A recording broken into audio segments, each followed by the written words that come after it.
This conference will now be recorded. All right. All right, so we start at 6:06. Which I already got attendance, but I'm sorry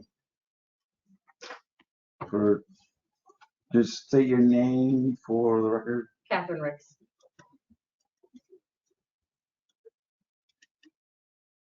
That's for coastal engineering.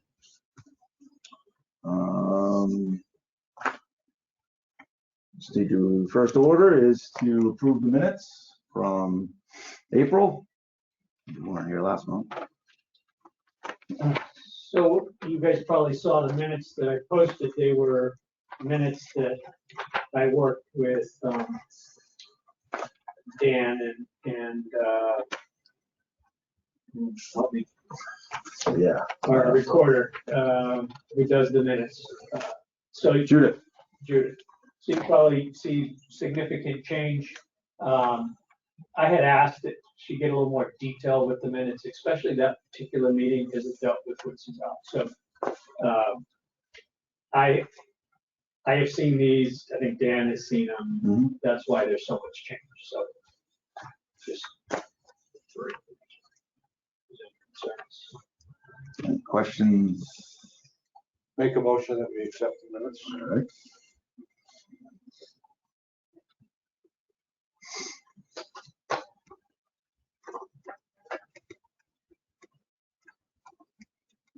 Can get a second? Second. Dan? All in favor? Aye. All right. Approved. Nothing on the consent agenda? Open forum? Financial report. not a whole lot, to talk about. You'll see a negative number of $1,500 seasonal dock rental. We had a slip that we ended up issuing a refund for because of the circumstances. And of course, we went to the wait list and filled it right away, but just the timing of it, that's why there's a negative number for seasonal dock rental. User fees, you see a big discrepancy there. That's just timing, as far as when we collect and when we send out our bills and so forth. So I'm not worried at all about that. But yeah, we're doing fine. Visitor dock is going to be strong again this year, so I don't see any concerns. We, as I've said multiple times, our number, our year-to-date number, probably it'll be close, but it may not be what it was last year because we sold sand last year. So that was a big $128,000 kind of number. So we're tracking fine. Two good questions. Is sand getting sold this year? No, With it's other all guys? public beaches. Yeah. We just we of course did Allen Harbor, and we're just wrapping up Saquatucket. I think we've got tomorrow should be the last day, and all that material is going to Red River. We had about 7,000 cubic yards of material. I have never put sand on Red River since I've been here. It's going on in 12 years. I was gonna say, that's a new thing? Yeah, we had trouble getting it over there. One, because the dredge, we have to pay for a booster, and a couple of years the booster was down and out, so they didn't have it available. And then one year we tried to do it, it floaters everywhere in Red River, so I couldn't go there. So it's just multiple reasons why I haven't been able to get sand there, but this year we could. Of course, they got their new dredge, and it reaches that far without a pump, without the booster pump. And yeah, so Wow, it's it's good. all the way over the river. It does, yeah. So it's good sand. If you haven't been over there, you should go look. There's a lot of good sand there. Was Wheatberry scheduled to get a little tight in it? Yeah, Whitmer's going to be next year. I just did it last year, and it's getting tight. So we're going to have to be careful with some. It'll get done next year, next April. Just don't stare at the cow when you drive by. The cow. Yeah. Over at the Have you seen the cow? sidewalk. Yeah, yeah. The boys are yelling about the cow. I'm like, well, yeah, but it comes in. And, Yeah, that point off the jet gets a little, I mean, I just can't keep up with it, Yeah. But anyways. All right, New business proposal here, ramp float for Yakavonis. At 4 Mill Point Road. Anybody wants, oh, we got a couple copies here.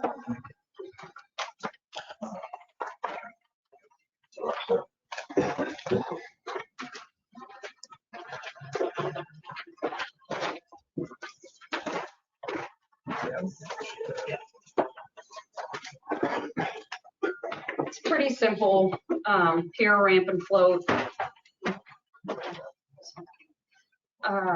Just going out and trying to make sure we reach the regulatory numbers. On sheet 4 of 5, we do have a table with the regulations on there and then what our design is. So we are going out and trying to get to a water depth of 3 at mean low water. At the time this started, it was 2.5, so that one corner, the south side and corner, it's actually the little corners between 2.5 and 3. So there's possibility of needing dredging in that corner unless it's already scoured out since our survey, which it's not even 6 square feet in there of area that we have to potentially dredge half a foot to get down to that 3 foot depth. But that is all, and then it's trying to, the reason it's pushed down there is because we're trying to keep that offset from the approximate property line, which is a core requirement. You mean the float? Yes. It's pushed to the south. Yeah. If there's any questions? Let's hear from the harbor master. Okay, so I did a site visit. I was supposed to be met with Don or somebody who didn't show, so I really couldn't talk to him about it. I did talk to the guys who are on the boat out there waiting, who had set the marker. I asked what the depth of water was, and they said 6 feet. At that time, it might have At been at low low. tide? Yeah, So they were out. I don't know why. I mean, they're at the marker where they had marked the outer edge of the float. I asked them what the depth was. You know, it's extended all the way out into a bunch of moorings. And so it would displace several moorings having to go out that far into the channel. So if indeed there's 6 feet of water there, I'm not sure why you got to go out so far. Yeah, I don't, if he, And may have been off if he was at 6 feet, because we have it on our plan for the survey at 3 foot depth. Now, potentially if, I mean, when this survey was done to when he was out there last week, if that has scoured out that much, then we could pull it in. I mean, it would have, yeah, I mean,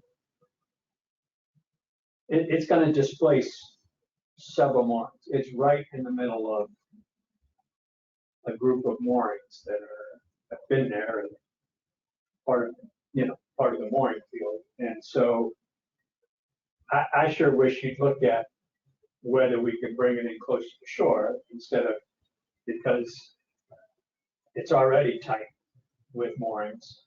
Those moorings have been permitted and in that place for a long time. I'm okay with, moving one mooring to try to accommodate, but, I got to move a bunch of them because this will be right in the middle of several moorings that once you put a boat on there, then you're almost in the middle of the channel. So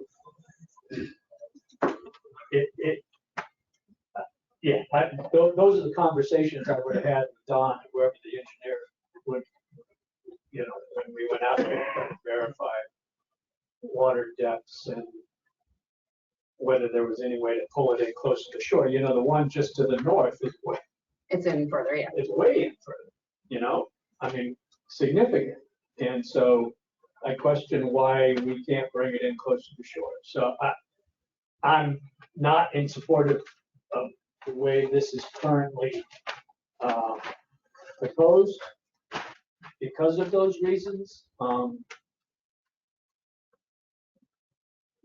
You know, I just can't, you know, void moorings or I have no other place to put these moorings because of how tight it is. So I would like you guys to look and see if we can get it in closer to that's my input. Would you want us to see if, just to get that 3-foot water depth, would dredging be an option you would want us to look at, I or always just see whatever we support could? that. Okay. I think, you know, Yeah. I know I'm at odds with conservation, you know that. And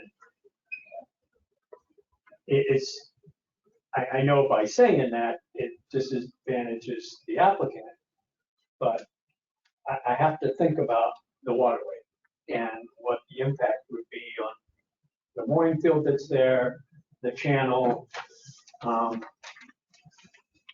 So yes, I'll let Heinz speak, and he may have a different opinion on that, but you know, dredging to me would always be beneficial. Maybe pull it more in line, try to pull it more in line with the other dock that's out there Yeah. to the north. You know, I mean, that's really nice and close to shore. I mean, if you're out a little bit more than that, I'm okay with that, but this is significant. I don't know if that one meets the requirements for the, Probably not, because Because it's it looks been there like it's for a while, definitely and low. of course, there's a new change, so I get that. Yeah. But that's one of the problems with that regulation. That's what I got. Okay. Can I ask a question? Absolutely, yes. How far out would that be compared to the one that we've talked about 300 times, closer to the bridge?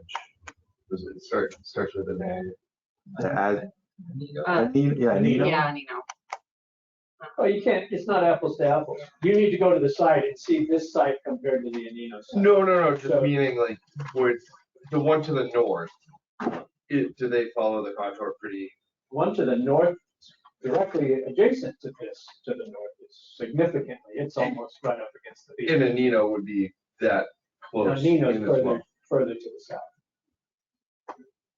Further Sorry, further to the north. Exactly. Yes. So if this one was pulled in, they would be more in line with The contour. the contour of the river and in line, rather than one sticking way out into the mooring field and then two more. In that area, they would be more in line. Yes. If that's your question. Yeah.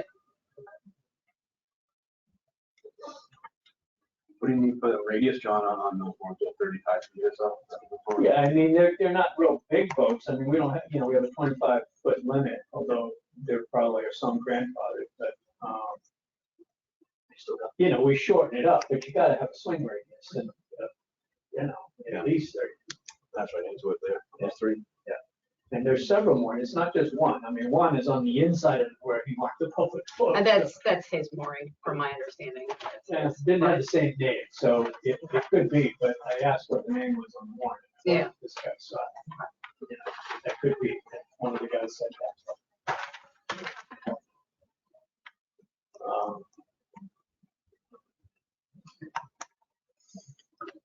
Any other concerns, questions? You should see what I think. Yes, Mr. Casey. In the future, could it be possible when they're doing the drawings to locate moorings? Possibly with like GPS coordinates? Yeah, I mean, a lot of times they have. and That was, we Did- noticed today that this one didn't have moorings. We should have moorings.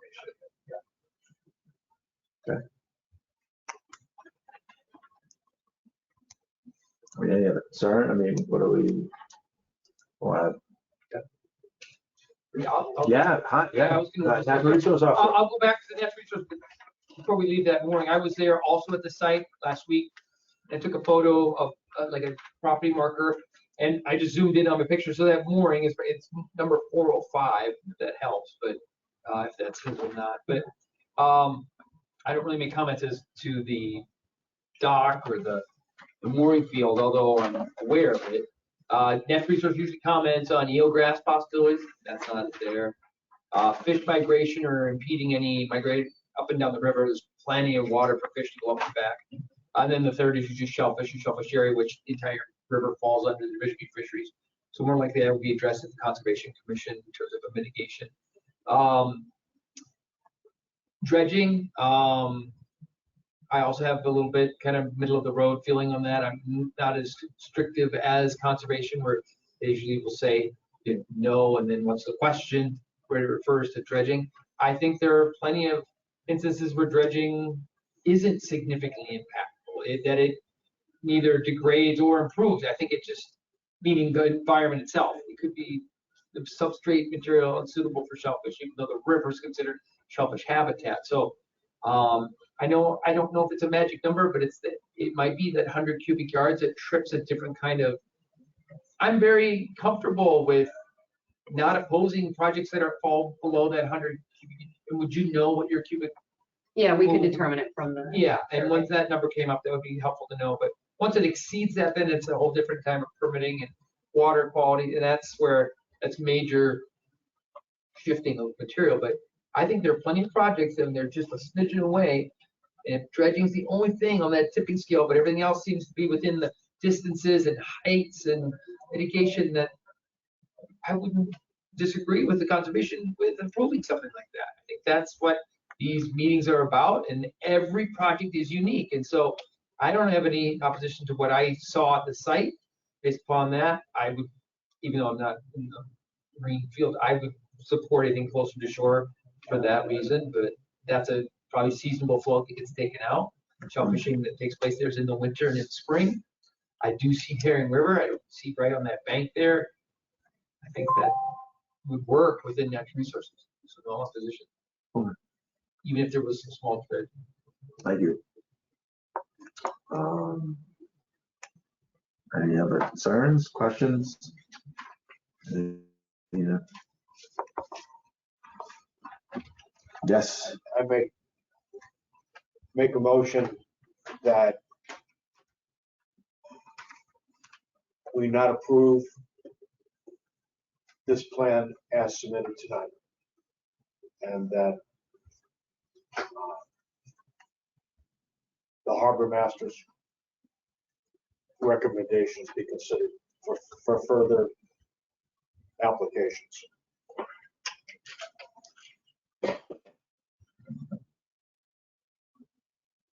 so, how do we make changes per the harbor master's suggestion? I mean, Okay, future site review. upon bringing, looking at bringing the float inward, shortening the dock, bringing the float in. I mean, well, we're gonna get some kind of, yeah, I mean, I think your motion could be pretty simple. You don't support it as proposed, right? I mean, That's right. That's the motion. I think Catherine will take away what the concerns were and see if they can make adjustments. Right. To get it in closer to shore and then bring it back for okay, so that's. Bring it back for review. I'd also like to comment that in the past, we have seen recommendations that have resulted in a narrower dock, and that a foot or two can be gained from that process and saving the waterways navigability. That's just a comment. Some of these. Yeah, please, go ahead. Some of these, it might be beneficial for the board to go out and take a look at some of these sites that, that can be challenging. Canino, you probably saw it because you drive over the bridge often, right? I mean, you probably see the poles, but, some of these, I think will give you a better perspective, especially now that we're in the summer, when boats are out, moorings are out, you have a better sense of what some of the concerns may be, so that it's not just Look on that. anyways, it's just a recommendation. But So, if I can interject, also tide dependent. Two sites can cycle look very different in high versus low. Right. Sometimes high, you think there's plenty of room, a lot of water, and high need depth and at low tide, it's totally different. Yeah. When I do my site visits, we always try to get as close to the low as we can. Okay, so we got Mr. Walpole making a motion to do not approve the plan as proposed this time. We get a second? I'll second. All in favor?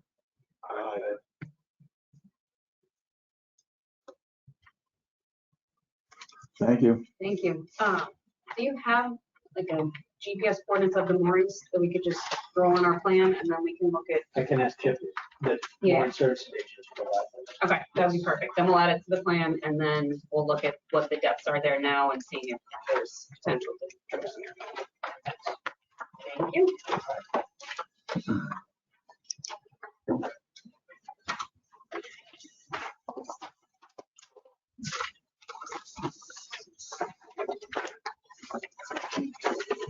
No old business, monthly reports. Board of Selectmen? Crickets. Nope. You all saw the Harbor Master's report. Any questions on that? Natural Resource Officer? So usually this time of year, this kind of June is the kind of end of the herring run for the season. So the total this year came in at 529,000, maybe 300 or 400, somewhere between 529 and 530,000. To put that in perspective, last year we finished at 292. This year was 530,000. Good number, relatively speaking. We've had years where we've had 800,000, 1,000,000, 900,000. But because we have successive dropping numbers, the 1,000,000, the 900, the 800, the 400, the 292, at least this reversed and started to come up again. Can't predict 2024, but early in the season, February, I went in front of the Board of Selectmen because there's a consideration to open our run to the taking of a limited number of herring. It's a 5-year window. And because of those 4 successive decreasing numbers, I asked that they hold off until we get the 2023 numbers. So it was a good year, considering last year was 292. The eel ramp that we have in place, that's still migrating eels into the freshwater area to spawn. So that'll continue for another month. The counter was taken out last week, and we won't know how we are relative to other towns on the Cape yet until they get all the numbers, but that should put us in one of the higher totals, if not the highest. Even though we were 500, maybe the first or second state we've had where we were 1,000,000, we're the largest. I think at 800,000, we're the second. So the herring migration is Southeast Mass wide. So it's not just the herring run, rooster run comes in as well. I talked to the Midway Fisheries. They have now 10 or 11 electronic counters. They've expanded these countings so they can have a lot more counts. So that's done. In the last day and a half and today, the shellfish lab in Richmond Harbor that raises the quahogs and oysters for the summer, those pumps are up and running. Water's in the lab. Still needs to have some cleaning done to it. Friday will be the arrival of some quahog seed and the next week oyster seed. So the lab should be run for the summer. And water sampling has started. I've collected some that I do for Center for Coastal Studies. That's contaminants of emerging concern in our harbors and river. Those are things like medicines and birth control and fire retardant, things that are just take a long shelf life to degrade in our water. We can detect that now. But our pond water sampling will start in July and August. I have a schedule set up, try to cover as many ponds as I can. Water sampling has increased on Cape Cod, so there are a lot more agencies, whether it's Barnstable County, Association Preserve Cape Cod, Center for Coastal Studies, which is good because they will sample some of the ponds that I used to, so they take some of that off my shoulders to do. We get copies of their data. Sometimes I help with the analysis of that. Plus Bay Alliance's water sampling, that will start off in July. So we're going into full swing for summer.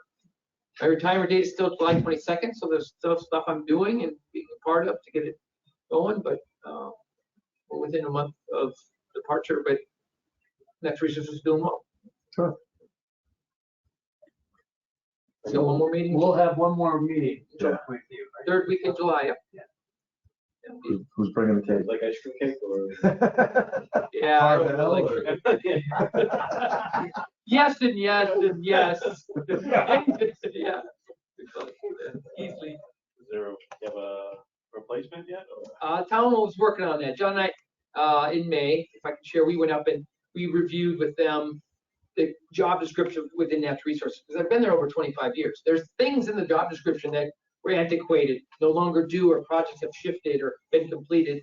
And there's new things that have taken on along the years that fall under natural resources that needed to be more clearly defined. So it's a very good description of what they would need to fill that.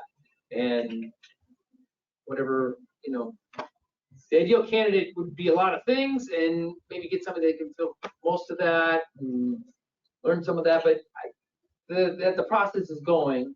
It's not just natural resources. I think it's hard to find placements for town employees or other jobs too. It's you know, town isn't any different than any kind of business, or to find somebody that they want. Hopefully, long term, they'll do their due diligence and post it. A piece of that job is being able to support the harbor master. And it's specific in the job description. And we want somebody that can serve as the assistant harbor master position, and that comes with certain requirements as well. So it's kind of a cool position. So hopefully we get, like Heinz said, a good mix of both of those. Obviously, it's natural resource heavy and driven, and that's the most important piece. But there is that assistant harbor master piece that's important. Yeah. How old were you when you Started it just turned 30, 31, 1998. I came from Woods Hole. I've been there a couple years working for a professor. And the title I assumed when I started was assistant natural resources assistant harbor master under Tom Leach. And in layman's terms, you know, he kind of came about, he said he really wanted somebody to run the lab and be scientific, but I need somebody who can back up a trailer, drive a boat. And I grew up in Minnesota, and as a marine scientist, I was on boats and had done a lot of on-site marine science work, diving, you know, out in the Bering Sea. I was on a big ship and out in Chesapeake Bay on fishing boats, and then Florida Keys, and working in Woods Hole, several projects. So I had a lot of, you know, by age 30, I had 10 years since I graduated, got my graduate degree. But that experience exposed me to things that were readily applicable at the harbor. There was things I had to pick up Harwich centric, but it was a really good fit for me. And some of those things, as an independent department, I expanded and grew and made work. And my position, not Heinz, but the natural resource position relies a lot on volunteers, whether it be shellfish constables, whether it be at the shellfish lab, whether it be collecting water samples. And that person, man or woman, would need to be somewhat extroverted to be able to engage the public and answer questions and get back to people, and, you know, be comfortable with a fifth grader and a high school kid and a college student and the, you know, citizens of Harwich. And of course, like, you know, takes not me being unique, but that's a unique kind of set of qualities for someone to be able to. And John's position is like that too. So is Michelle's. The public that comes through the door can be anyone. And we start out, you know, very polite. We do, but you know, you have to be very helpful, until it's the fifth time or we've reprimanded. But yeah, you have to have some patience with it. Would you agree? Some patience in our patience, yeah. Sometimes I don't, unfortunately. Well, we all kind of don't play. You know, you can't be perfect. Did you find people to help with the shellfish lab for the summer? I know that was a concern. So in past years, I've had a high school teacher that would supervise high school kids that I would hire. And that teaching position would be there, even if I'm there, but often I'm called off on calls or something, or I have Mondays off because I work Saturday. That teacher worked a couple of years and then had to, not replace her, but she had maternity leave, so I had another teacher take over. And I met with them early in the season, and I said, I'm going to be retiring. I'm not sure about the lab situation. They were the only ones who've ever worked at the lab besides me. So I thought about hiring high school students, but those students have never worked in the lab, and those two teachers I reached out couldn't commit to the Monday through Friday, 8 till noon. They said they would do it, but it might be a Tuesday afternoon, and then one of them comes in Wednesday morning, and then another third. So it was too juggled to glue on high school kids with them. They're good with kids, but they just couldn't. So I said, well, we'll set that up, at least initially, because they can manage the lab even if I'm not there. They're adults, so they don't have to have that supervision for kids. And they both have served multiple years, meaning they can handle the lab, but they can also handle if a pump goes down, or if a tank's not draining, or if there's an issue with the intake, they can respond to that. So If I didn't hire them, then the town would be faced with getting someone to manage the lab who's never run the lab. And if there were high school students who didn't have a supervisor who's never run the lab, that seemed a little bit too risky. So at least this summer, they'll be hired. They'll work for 8 weeks within that till September. Town more likely will fill that. Just as an add-on, I printed out to them the last 2 years, 2021, 2022, where I seeded shellfish in the town of Harwich. I seed Herring River, Allen Harbor, which includes Oyster Creek, Richmere Harbor, Saquatucket Channel, Saquatucket Bluffs, Round Cove, and Pleasant Bay, but not equally. There's a reason for that. Pleasant Bay in the summer is the only place that's open Wednesdays and Saturdays. It's heavily shellfish compared to a little Oyster Creek, however, it's open seasonally. So that ratio, depending on the number of clams and oysters that grow, can be used. But I gave them 2 years worth of approximately where I put stuff.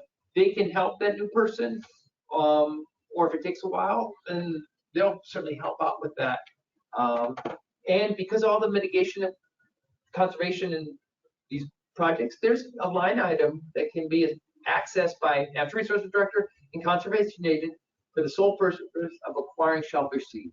It's a really good thing to do and have, because it goes from year to year. It doesn't have to be protected each year with a budget, but you can purchase plantable seed with that in the fall. If you have access, some of these hatcheries have overgrown what they need, you can get them at a good discount. You get plantable stuff. I've done that for a couple years in a row. That's available to the new person who comes to help, seed these areas along with what's grown in the lab, the oysters and the cohogs. So the lab will run, and the next year that position can look at what's been done for all those years and maybe shift it in some way or adapt or improve upon what's there. I didn't start the lab, so it already had its little idiosyncrasies and glitches. So there have been improvements made over the lab, but for just pumping water in, and the town's spending about $8,000 in seed. Come October, it's planting $40,000 worth of seed. That's a great. That's 5x in 4 months. If you wanted to purchase what we seed in the fall, you'd be spending that much more. So it's salt water and electricity and some elbow grease cleaning and scrubbing and maintaining and moving shellfish around and thinning them out. Those teachers can do all that and just manage it. It's good. So All right, thank you. yeah. Thanks for your service. Oh, been a thrill. What's that? You almost need 2 positions. Yeah. It really sounds like a lot. It's grown. Yeah. You're right. Absolutely. There was when Tom Leach was the harbor master, natural resources director was his title.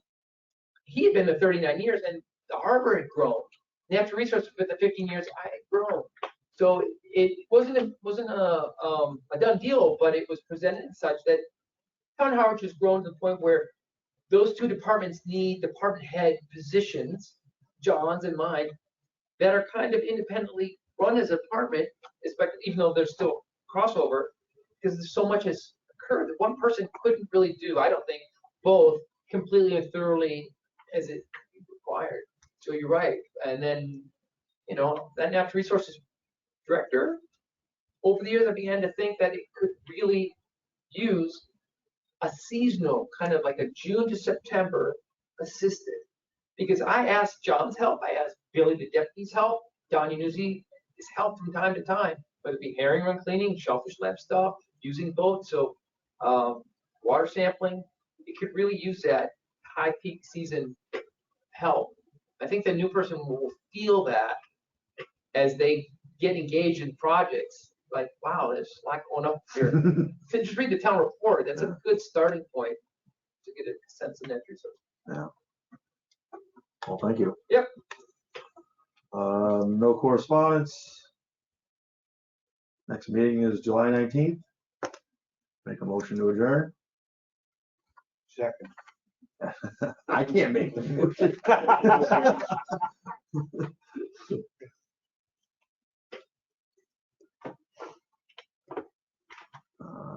6:40. Might give up on it and do that. Meeting adjourned. Thank you There's very some much. plumbing involved. There's definitely plumbing involved at the lab. Yeah. Some electrical. Pretty sick of plumbing right now. Yeah.